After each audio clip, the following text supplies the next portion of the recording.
Olá, sejam muito bem-vindos. O programa especial deste mês vai apresentar o primeiro Fórum de Educação de Países de Língua Portuguesa, promovido pela Uniswan para encontrar novos caminhos e metodologias de ensino.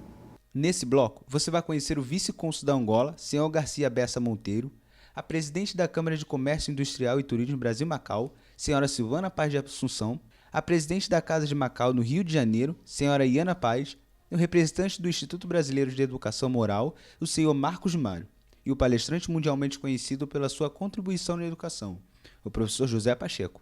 Com um tema tão interessante, eu te convido para assistir o programa, que começa agora.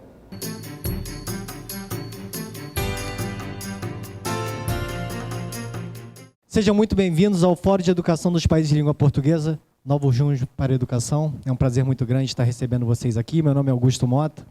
Eu sou, para quem não me conhece, eu sou coordenador do Núcleo de Relações Internacionais aqui da Uniswan.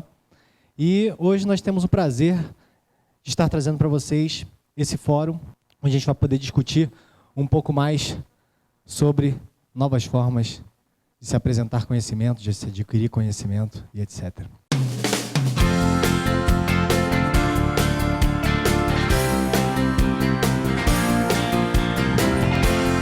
Gostaria de convidar agora o excelentíssimo senhor Garcia Bessa Monteiro, vice-cônsul de Angola, para proferir algumas palavras. Esperar que os debates que aqui certamente que serão muito calorosos, tragam frutos e frutos bons na área de saber que para nós, em qualquer sociedade ou qualquer parte do mundo, constitui a premissa sine qua non para o desenvolvimento. Muito obrigado.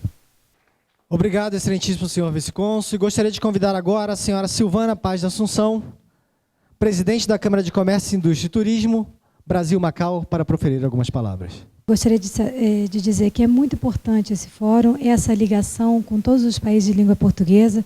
Espero que nos próximos, que eu já soube que vai ter, tenham os demais países das CPLPs, para que haja esse intercâmbio sobre a metodologia da educação entre todos esses países. Possam tirar um pouquinho do melhor de cada um e transformar na melhor educação, que é a base de qualquer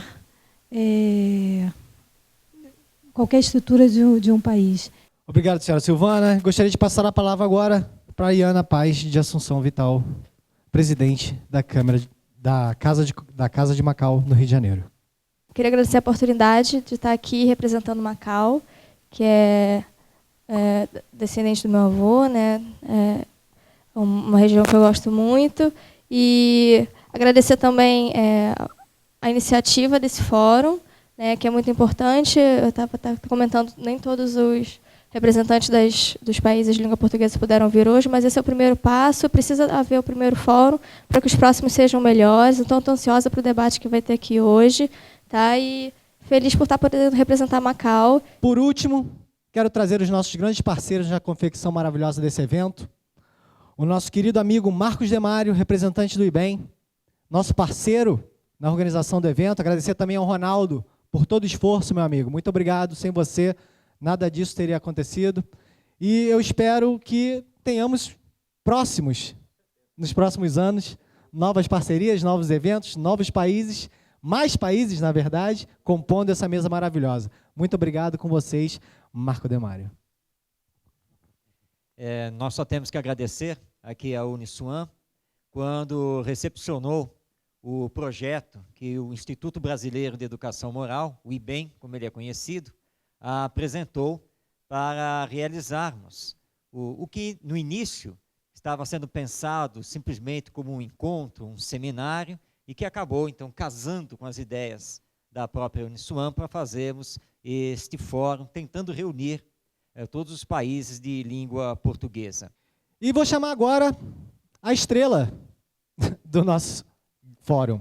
Quero agradecer de coração pela presença, é uma honra muito grande para nós estarmos aqui com o professor José Pacheco, porque eu acho que o professor Carlão, nós somos muito próximos e já falamos sobre essa visita já há muito tempo, e caiu do céu para nós como se fosse uma bênção, exatamente no momento onde a gente está discutindo tanto esse tipo de assunto, metodologias, novas formas de educação. Eu acho que não poderíamos ter trazido uma pessoa melhor para debater conosco. Com vocês, professor José Pacheco.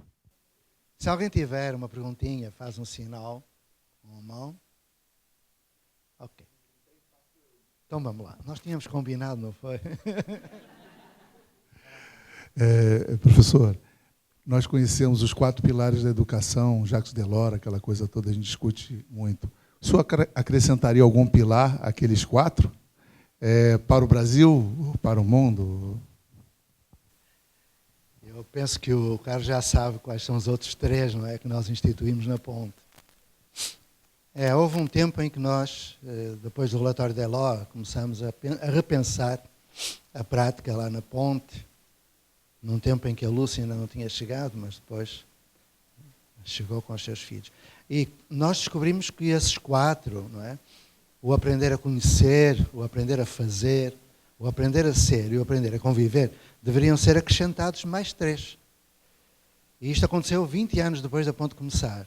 A ponte começou, ou melhor, a ponte recomeçou, porque os projetos humanos recomeçam a partir daquilo que cada um de nós é. E, portanto, recomeçou há 40 anos. 40 anos. Então, ao fim de 20, nós juntamos ao relatório 3 pilares. O pilar do aprender a desobedecer. É um pilar fundamental, porque, e em particular no Brasil, é muito evidente. Aprender a desobedecer na linha de um Thoreau, de Mahatma Gandhi. Não é a desobediência civil, no fundo, por uma questão de dignidade e coerência. Isto é, eu recorro muito a metáforas e a episódios, então permitir-me que eu vá sempre ilustrando com episódios. Eu estava lá em Brasília, quando foi lançado, e começou assim, uma criança grande, eu fiz uma pergunta. Dado que se trata do plano, do Pacto Nacional pela Alfabetização da Idade Certa, eu perguntei qual é a idade certa. Lógico, eu quero definir os conceitos, não é? E disseram, a idade certa é entre os 6 e os 8 anos. Eu disse, mas como é que se explica que eu tenha ensinado uma criança com 2 anos e meio a ler? Ensinei. Ensinei uma criança com 2 anos e meio. Depois, se quiserem, eu posso contar a história. E ensinei um velhinho de 90 anos, que também queria aprender a ler, porque era testemunha de Jeová e duvidava que o pastor falasse certo o que estava nos livros sagrados. Então, quer a criança de 2 anos e meio, ou 2 anos e 5 meses, como o ancião de 90, eles tinham vontade de aprender. Uma através do jogo.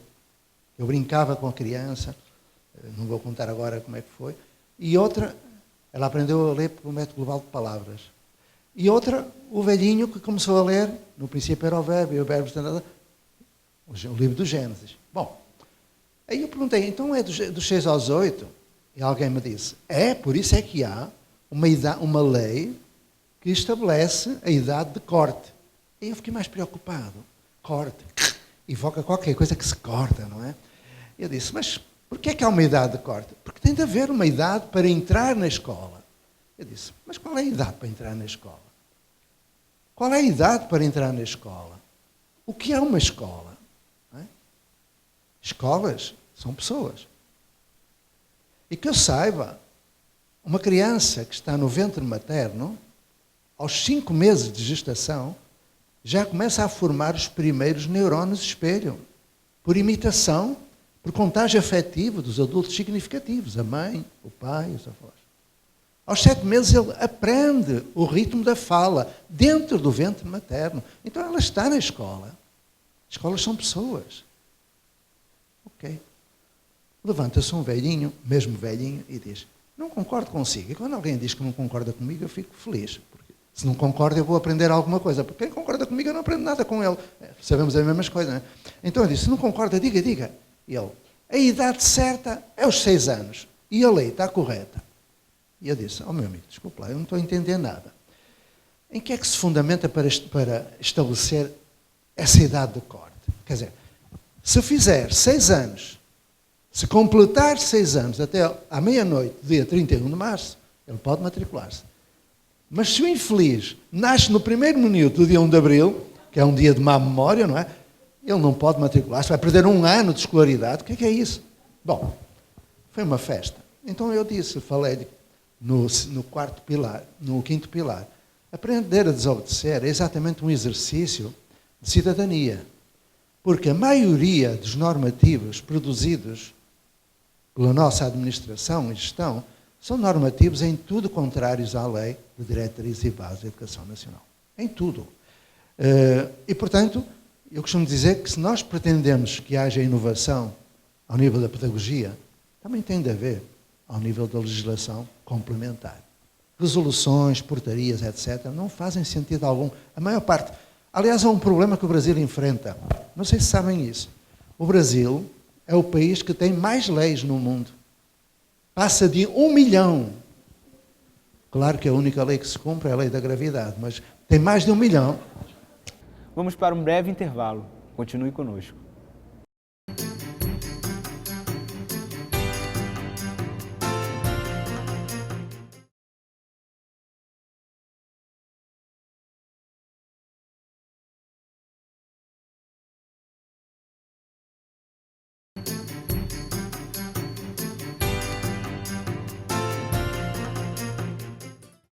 Estamos de volta com um programa especial que fala sobre o primeiro Fórum de Educação. O professor José Pacheco continua contando as suas experiências inovadoras na educação. Então é assim, aprender a desobedecer significa que eu, enquanto pedagogo, eu tenho o direito e o dever de rebelar e desobedecer às leis que não fazem sentido, com todo o respeito que eu tenho pelo legislador. Aliás, em Portugal foi isso que aconteceu há 40 anos atrás. Porque quando nós temos regulamentos que falam que deve haver 75% de frequência, a que é que o normativo se refere? Frequência dentro de uma sala de aula. Não, senhor, não é isso que está na Lei de Diretrizes e Bases. Não é. Não é. Quando diz que são 200 dias letivos, não é isso que está na Lei de Diretrizes e Bases.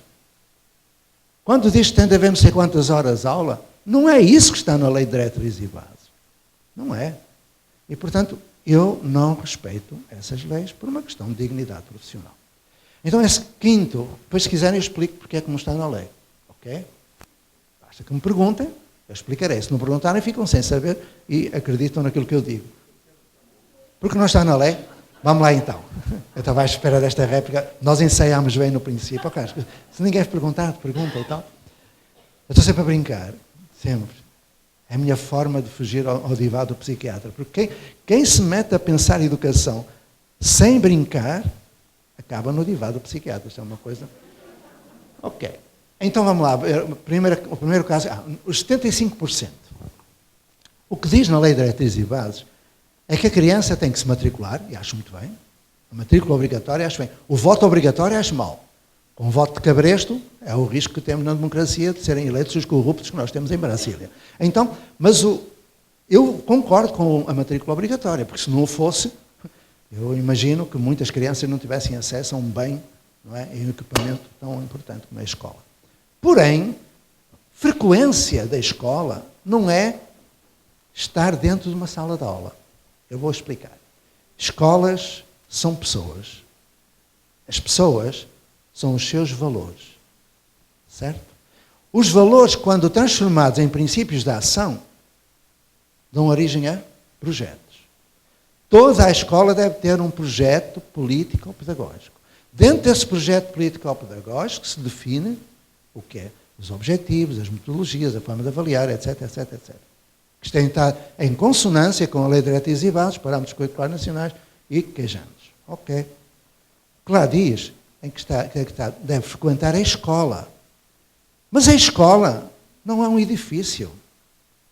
Quando o nosso saudoso Darcy resolveu enveredar pelos princípios dos CIEPs e construir essas coisas que depois se chamaram outros nomes, agora voltaram a chamar-se o mesmo, muda o nome, mas continua tudo na mesma, houve um homem também carioca, embora cearense de nascimento, que criticou o Darcy, aqui no Rio de Janeiro, dizendo que não bastava fazer pedagogia predial. Bom, Lauro de Oliveira Lima. Houve uma querela interessantíssima. Eu estive a ver os jornais aqui do Rio, que aliás me agradaram muito, porque têm as grandes crónicas da Cecília Meirelles, desde o tempo do Vargas até 47, enfim. Eu recomendo a quem está na pedagogia, e mesmo quem não está, para ler tudo isso. Bom, mas voltando para ser objetivo e completar. 75% significa que uma criança, um jovem, um adulto, porque há a educação de adultos, ele pode frequentar apenas uma parte dentro da sala de aula. Porque numa sala de aula, antes de dizer o que eu vou dizer, eu peço o favor de considerarem que eu posso estar errado. Eu estou cheio de ignorâncias. Mas o que eu vou dizer agora, nunca antes na história deste país vos ouvistes. E, portanto, estão preparados? Eu tenho medo porque, se já jantaram, pode estragar um pouco a digestão. Mas cá vai. 75% numa escola. Não diz que é dentro da sala de aula. Porque numa sala de aula, numa aula, nada se aprende. Ficou agora um ambiente pesadíssimo. Eu vou repetir devagarinho.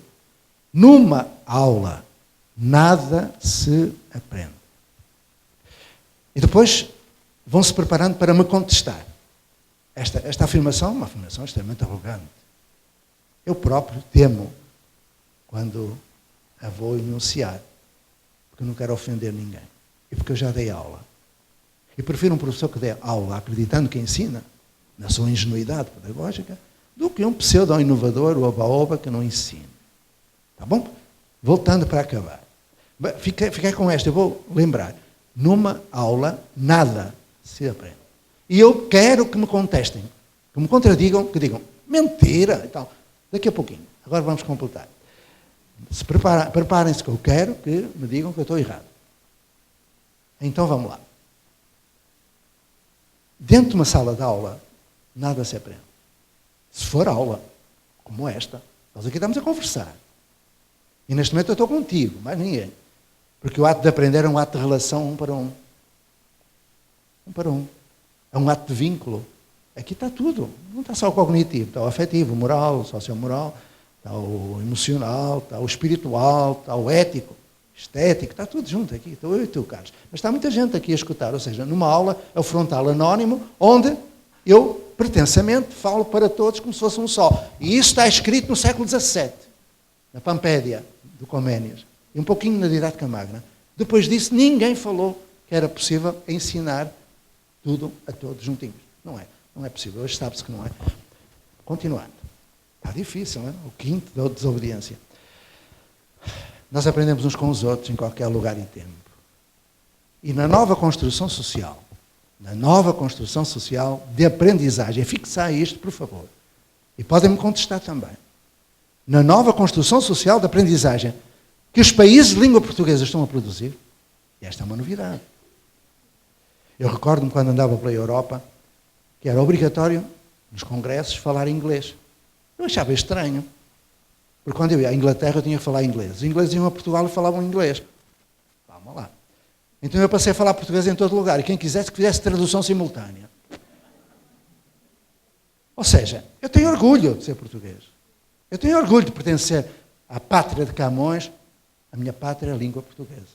A escola que temos hoje e aquilo que está, digamos, na racionalidade de quem compõe a regulamentação.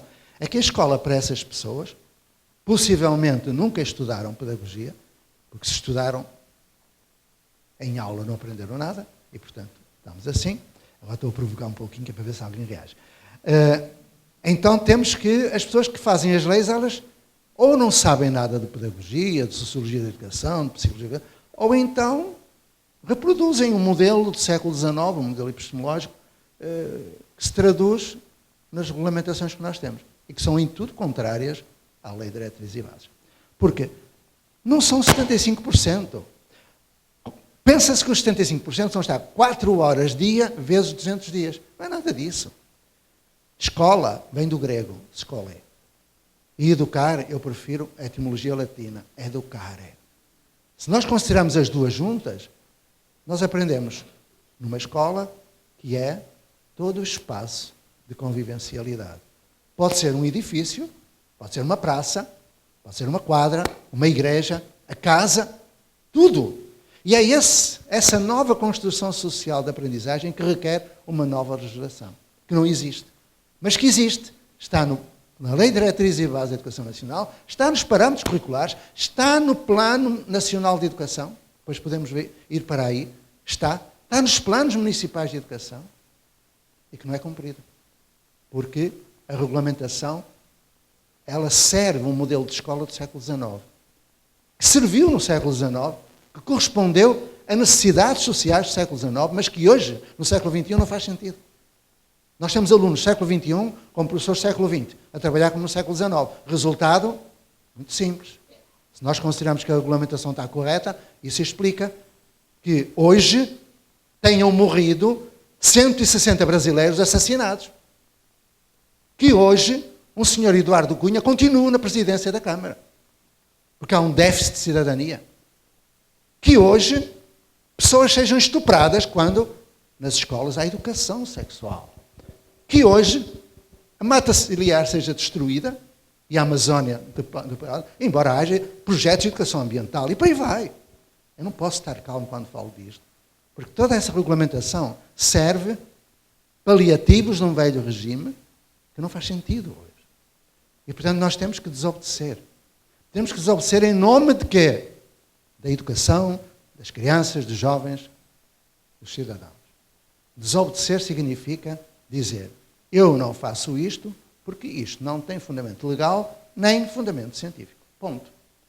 E o que mais me choca é que quando eu vejo, por exemplo, ainda há pouco, um Herman, secretário estadual de São Paulo, lançar uma reforma em que subdivide por grupo etário as escolas, dizendo que tem fundamento. Tem fundamento nada.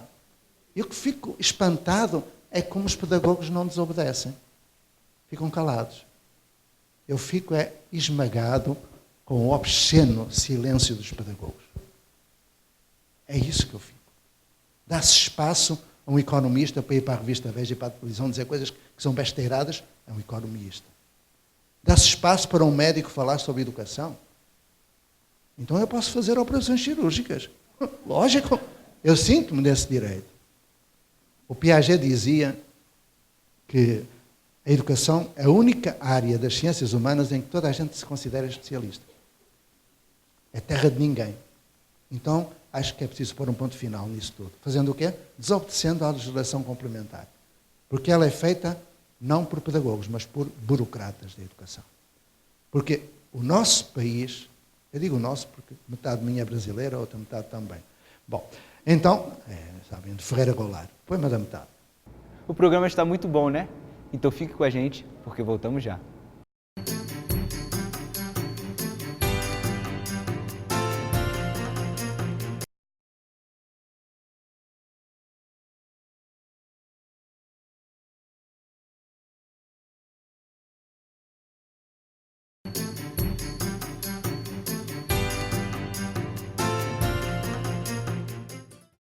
Seguimos. E o professor José Pacheco continua compartilhando de todo o seu conhecimento.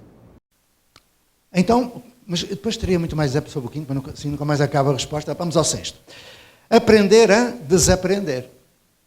Aprender a desaprender. O Manuel de Barros, recentemente falecido, não é? O céu deve estar em festa, como eu costumo dizer, levou tantos, um Ariano, um Ruben, enfim. O Manuel dizia que desaprender 24 horas por dia ensina princípios. Ver tudo com olhos de início. E é isso mesmo. Nós não somos responsáveis por aquilo que fizeram de nós, pela cultura que nos inculcaram. Mas somos responsáveis por aquilo que fizemos com aquilo que fizeram de nós. Jean-Paul Sartre, claro que eu não invento nada, estou sempre a citar outros. O que é isto de desaprender? Eu aprendi a desaprender a partir do momento em que eu compreendi várias coisas. Que qualquer projeto humano é coletivo. Ninguém faz nada sozinho. O projeto de fazer um filho, que eu saiba, são dois. Um sozinho não consegue. Para já, é uma fraude, não sei. Dizem que vai ser no futuro, deve ser uma chatice, mas para já é 2. 3, 4, 5, aí vai.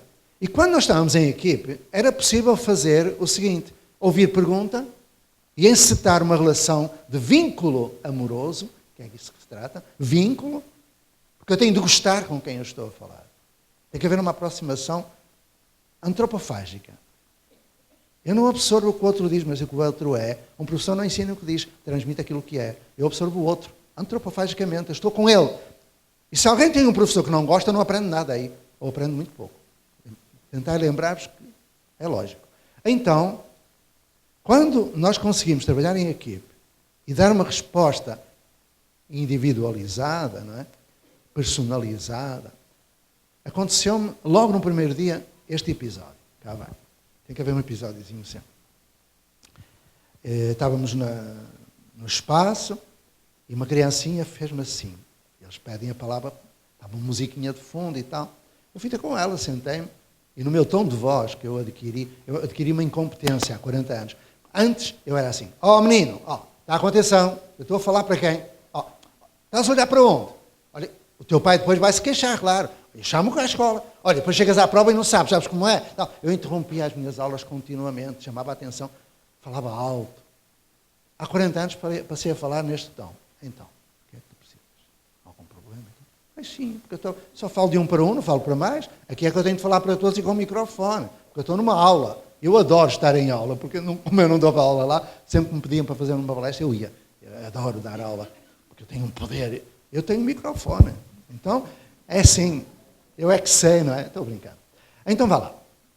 A criancinha fez sinal, eu fui ter com ela, e ela explicou: professor, eu estou aqui a estudar os seres vivos.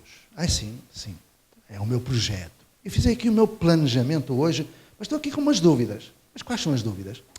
Diz aqui que uma pedra não é um ser vivo. E o que é que tu achas? Eu acho que está tudo errado. Mas porquê? Porque está no livro, professor, que um ser vivo é aquele que nasce, cresce, reproduz e morre. Eu fiquei feliz. Porque aquela criança tinha aprendido o conceito e eu não lhe tinha ensinado. Ou seja, ela aprendeu sozinha. Pensava eu que ninguém aprende sozinho. Mas eu pensava naquela época. Então, eu pergunto, mas qual é a dúvida? Professor, repare. Uma pedra, dentro deste conceito, é um ser vivo. Como é que é um ser vivo? Olha, uma criança de 8 anos, a pôr em causa... durante 7 anos eu dei aula sobre ser vivo. Eu entrava na sala, quando eu dava aula, porque eu não sabia que numa aula não se aprende nada, eu dava aula. Então, é preciso dar muitas aulas para se compreender que não se deve dar aula. Eu dava aula, muita aula. Dei 7 anos aula, 7 anos. Português leva um pouquinho mais de tempo para, não é? Então, eu ia para o quadro negro e escrevia logo o conceito. Ser vivo, 2 pontos. É aquele que nasce, cresce, produz e morre. Pronto. Pegava numa imagem, por exemplo, de um mamífero ao nascer e começava... Como é que aquele fedelho me veio pôr em causa? Eu respirei fundo e disse, mas porquê é que tu achas que uma pedra... Repare, ele era assim, muito engraçado. Pensa um pouco. Eu, tá bom. Professor, repare, eu tenho no meu relógio uma bateria. Dentro da bateria tem um cristal de quartzo. O cristal é uma pedra, professor. O cristal nasceu. Pois nasceu. No princípio do mundo, o cristal nasceu, como tudo nasce. Pois é, professor. E quando eu fiz estudos de mineralogia, eu fui ao Museu da Mineralogia e vi um cristal de quartzo já mais crescido e cristalzinhos a sair dele. Ele nasceu, cresceu e reproduziu-se. Pois é. E quando o relógio parar é porque ele morreu. Então o cristal de quartzo nasce, cresce, reproduz e morre. E eu olhei para ele assim, que caramba. Diz ele, ainda não acabei. Assim, eu já estava com a cabeça toda à roda, porque aquilo estava a mexer comigo. Eu estava a desaprender. Ainda não acabei. Mas não acabaste como? Repare. Se o ser vivo é aquele que nasce, cresce, reproduz e morre, então eu não sou um ser vivo. Ainda não me reproduzi, nem morri. Eu fiquei a olhar para ele. É verdade. Eu perguntei, tu queres saber o que é um ser vivo? Eu queria. Fizemos um projeto, um roteiro de estudo. Eu acompanhei a pesquisa. Fui ensinando a selecionar informação pertinente, a saber comparar informação, a saber avaliar, a saber analisar, a saber criticar, a saber sintetizar, a saber comunicar. Processos complexos de pensamento, até que a criança chegou à definição do conceito. Um ser vivo, biologicamente, porque não é só biologia, é muito mais. É um ser que tem capacidade trófica de transformar alimento em energia. A pedra não tem, logo é um ser não vivo. Eu olhei para aquela criança e que diabo? O que eu aprendi naquele projeto? Mas tive que desaprender. Mas hoje, nos livros, no Brasil, está lá. O ser vivo nasce, cresce, reproduz e morre. É besteira. Ainda bem que numa aula não se ensina nada, porque senão estavam a aprender coisas erradas. Bom, então, eu ainda não estava muito refeito daquilo e uma menina faz sinal. Eu só vou contar até aqui, que eu estava a lembrar agora do dia todo, é que eu nunca escrevi isto. Porque se eu escrevesse, eu não estava agora a contar. Mandava ler o livro, tu sabes ler, Carlos, ias ler e depois a gente tirava a figurinha. Só que como não está no livro, eu tenho que contar. Então a menina faz-me sinal e eu perguntei, o que é que foi? Ó, professor, eu estou a estudar os seres vivos. Estava toda a gente lá. Só que eu estou a estudar o bicho da seda. Ai sim, mas eu ainda estava um pouco perturbado daquela experiência lá com o Pedro. Era o Pedro. E ela diz, eu agora estou aqui com uma dúvida. Diz lá, repare, eu acompanhei todo o processo, o ciclo do bicho da seda, desde que ele nasceu até que foi Bombix, fez o casulo e morreu. Ai sim, sim. Quando ele nasceu, todos os dias eu tinha de ir à amoreira, tínhamos uma amoreira lá fora, colher as folhinhas para dar de comer. Ele comeu, engordou, cresceu, fez o Bombix, morreu. E quando ele morreu, veja lá, a amoreira também deixou de ter folhas. Eu estive a ler aqui no livro que uma árvore respira pelas folhas. Então, a amoreira vai asfixiar? Eu disse que porra. Por onde é que respiram as árvores quando não têm folhas? Eu disse, eu não sei. Lá fui eu desaprender. Queres fazer um projeto? Vamos lá. Eu aprendi. Por onde respiram as árvores quando não têm folhas. Vós sabeis? Querem saber? Fazei um projeto. Então, aprender a desaprender. Transformar a pergunta, a interrogação, a necessidade, o desejo, o sonho, num projeto. Desaprender para aprender. Finalmente, aprender a desaparecer. Quando eu vejo nos projetos político-pedagógicos, isto que eu vou dizer também é muito grave. Estão preparados? Cá vai. Quando eu leio nos projetos político-pedagógicos, vou ver se adivinho o que está escrito nos projetos das escolas que estejam por aqui. Está assim. Vamos formar o cidadão autónomo, responsável, solidário, protagonista, empreendedor. Está lá tudo direitinho. Depois metem uns piagés para um lado, bigodes para o outro e tal. E está bonito. Ok. Não está? Todos os projetos. Eu já li centenas no Brasil. Todos dizem, vamos formar o cidadão autónomo. Aí eu fico preocupado. Autónomo significa que ele se vai relacionar com outro autónomo. Mas eu pergunto como é que se pode desenvolver autonomia se o professor não é autónomo? Ninguém dá o que não tem, ninguém transmite aquilo que não é. Um professor tem dever de obediência hierárquica. Mesmo que discorde, tem de cumprir a ordem superior. Ah, pois é. Mas, como é que numa aula se desenvolve autonomia? Alguém me sabe explicar? Um dispositivo, uma técnica, um exercício? Não. A aula desenvolve o contrário, heteronomia. Então aí tem um problema sério. É que não vamos desaparecer. Criamos dependência. Professor solitário em sala de aula não é autónomo, é autossuficiente. É individualismo. Ele dá exemplo de individualismo. Não dá exemplo de autonomia. Autonomia é um conceito relacional. Só se pode ser autónomo com o outro. Eu existo porque tu existes. Eu não posso ser feliz se tu não és. É o princípio da solidariedade ligado ao da autonomia. Então, há aqui um problema sério. Um problema de coerência. Eu tenho que tornar o outro autónomo para que ele tenha um projeto de vida própria e não criar-lhe dependência, obediência formal, passividade. E é isso que se passa com a sociedade brasileira.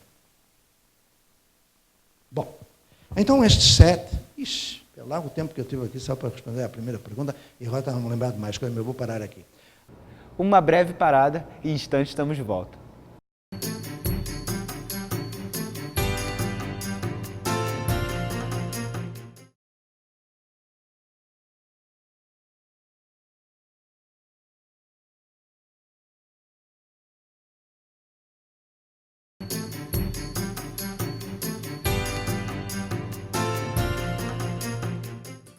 Voltamos, e este é o último bloco sobre o Fórum de Educação de Países de Língua Portuguesa. São 7 pilares, mas já descobri mais 2, mas não vou falar dele. No projeto Âncora. Não vou eu puxar a brasa para a sardinha brasileira. Mas como ninguém me perguntou nada sobre o projeto Âncora, tal, eu não vou falar do projeto Âncora. Então, mas o que é o projeto Âncora? Diz, Lúcia. Projeto Âncora? Querem ouvir falar um pouquinho do projeto Âncora? Isso. Então cá vai. Como? A proposta curricular. A Base Nacional Comum Curricular. Ah, o meu projeto curricular. O meu projeto curricular é o meu projeto de currículo subjetivo. Eu agora estou a aprender. Estou brincando, mas é certo. Todos nós temos de ter um projeto. Se não estamos em projeto, estamos mortos. Só que não sabemos que estamos. Então, Eu tenho um agora, o meu projeto, e olha que é mesmo curricular, corrida, percurso. Eu estou a reunir informação e conhecimento sobre comunidades de aprendizagem. Se quiserem ler um livrinho sobre isso que eu escrevi, podem ler que eu, quando começo a falar de algum projeto que eu faça, eu partilho a bibliografia e partilho aquilo que eu vou escrevendo. O livrinho chama-se Aprender em Comunidade. Aqui há dias perguntaram, professor, você é esse o seu projeto de vida agora? É um projeto de vida, porque é um projeto de ação, é um projeto com os outros. Mas então quando você conseguir que haja comunidades de aprendizagem, você termina os projetos? Eu disse, não, a seguir eu vou arranjar outro projeto para acabar com as comunidades de aprendizagem, porque deve haver outra coisa melhor depois disso. Lógico.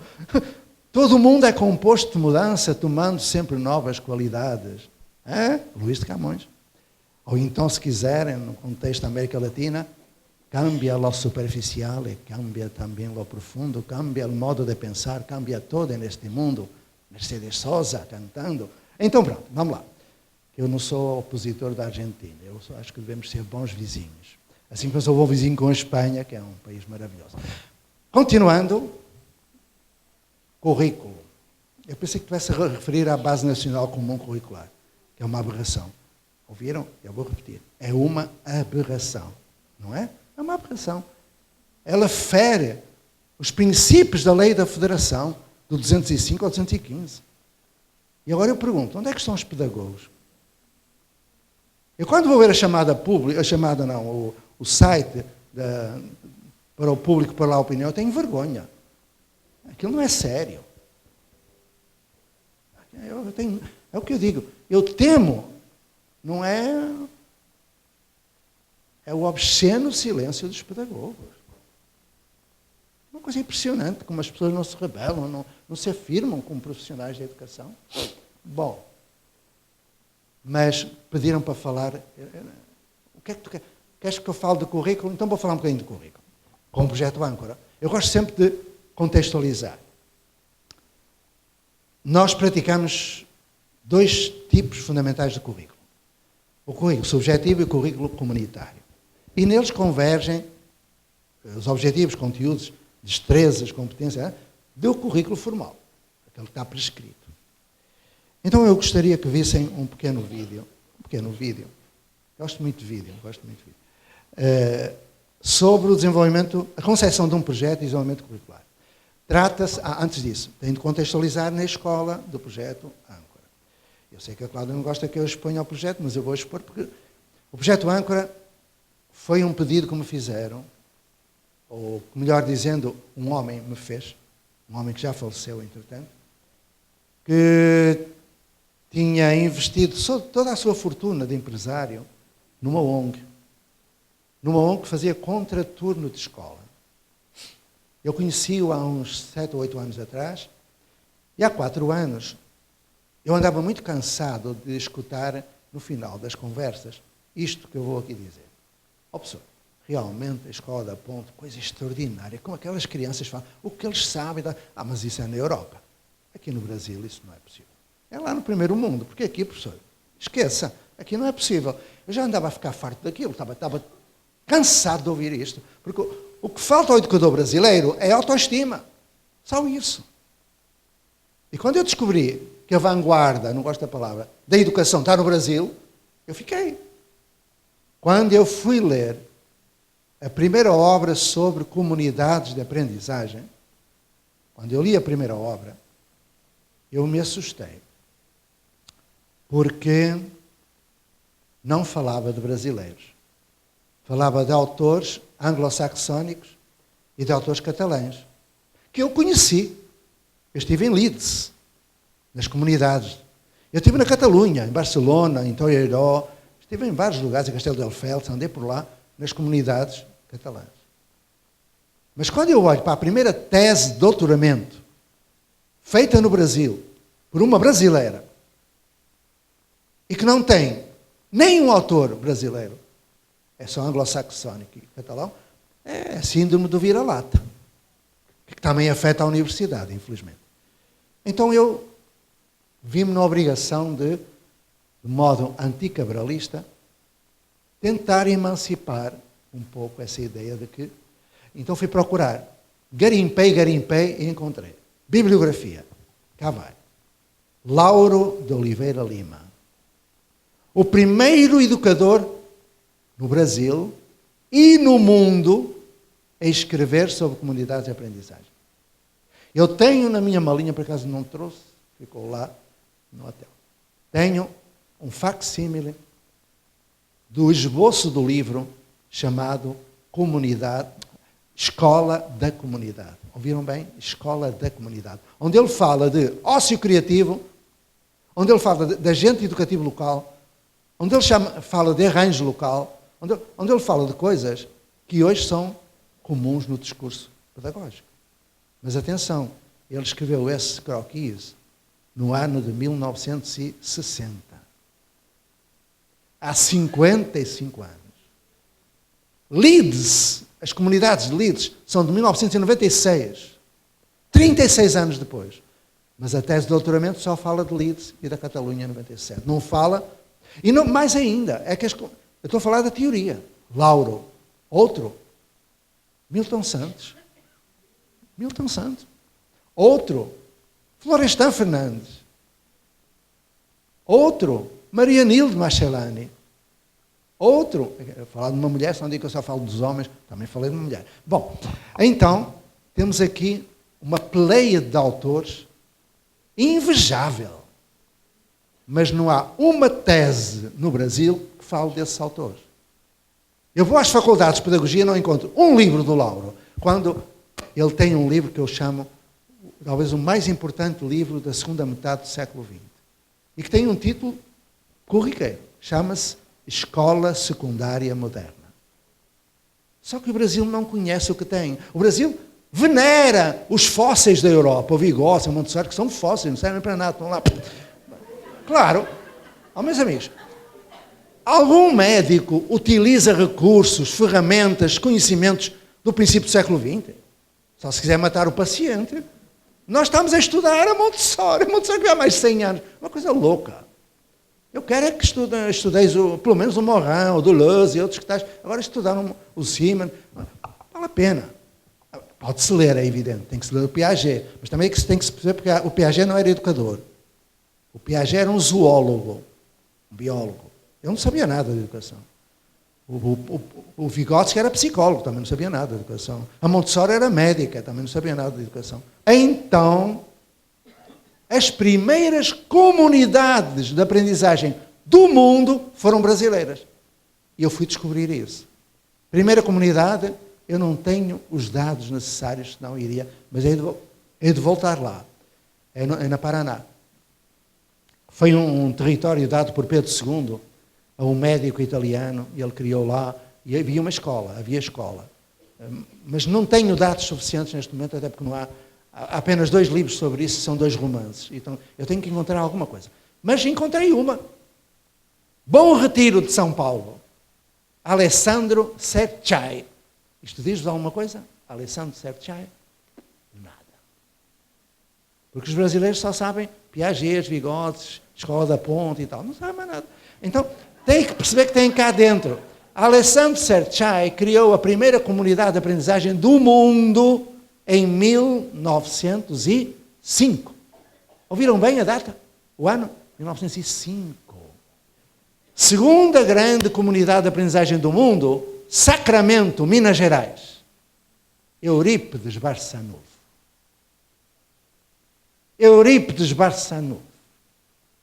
Lógico, se quiserem saber mais, vão ler o livrinho que está em PDF, porque os últimos são os primeiros. Eu dedico a Eurípides. E depois, por aí adiante, não vou falar mais disso, quer dizer que essas comunidades nasceram antes de chegar cá a teoria.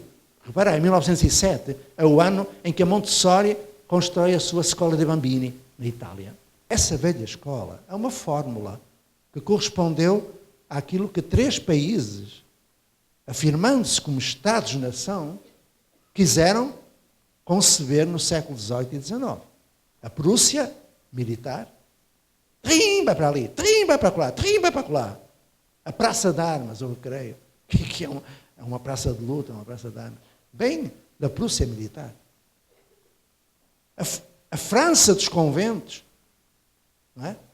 Da Contra-Revolução a Napoleão, os conventos eram as instituições mais respeitadas do século XIX na França. Por isso é que temos as celas de aula. Celas. Com a monja sozinha. Porque numa sala de aula toda a gente está sozinha. Eu estou sozinho aqui. Ou estáis sozinhos aí. Há um vazio constitutivo. Todos estão sozinhos a olhar a nuca da frente. Todos sozinhos. Autistas sociais. Mas é assim. Então, reparei. Ainda hoje, muitas crianças chamam tia à professora, não é? Vocês já leram um livrinho, Professora Sim, Tia Não, do Paulo Freire? E sabem de onde vem a palavra tia? Querem saber ou não? Eu não mando fazer um projeto, eu vou dizer. Hoje estou bem disposto, não vou mandar pesquisar. Tia vem da etologia. Etologia, que é uma das ciências, não é? A ciência do comportamento animal. Vem da etologia, significa a macaca que não pode ter filhos, tem de cuidar dos filhos dos macacos que morrem. É solitária, é professora sozinha, é tia. Sabem que em Portugal, até 1970, as professoras tinham que pedir autorização para casar? Não sabiam disso? Sim, bom, então, a origem é na Prússia, na França e na Inglaterra da Revolução Industrial. Na Inglaterra, ou seja, produção em série. Toda a nomenclatura da velha escola é exatamente isso. É série, a idade de corte, é o aluno evadido, ou quem se evade de uma prisão, é lógico. Eu entrei numa prisão, numa escola aqui em São Paulo, fui a uma escolinha, achei estranho, porque entrei e fecharam a porta atrás de mim. E tinha outra porta, ou seja, grades, uma grade aqui, eu estava entre duas grades, tal e qual como a entrada de uma prisão.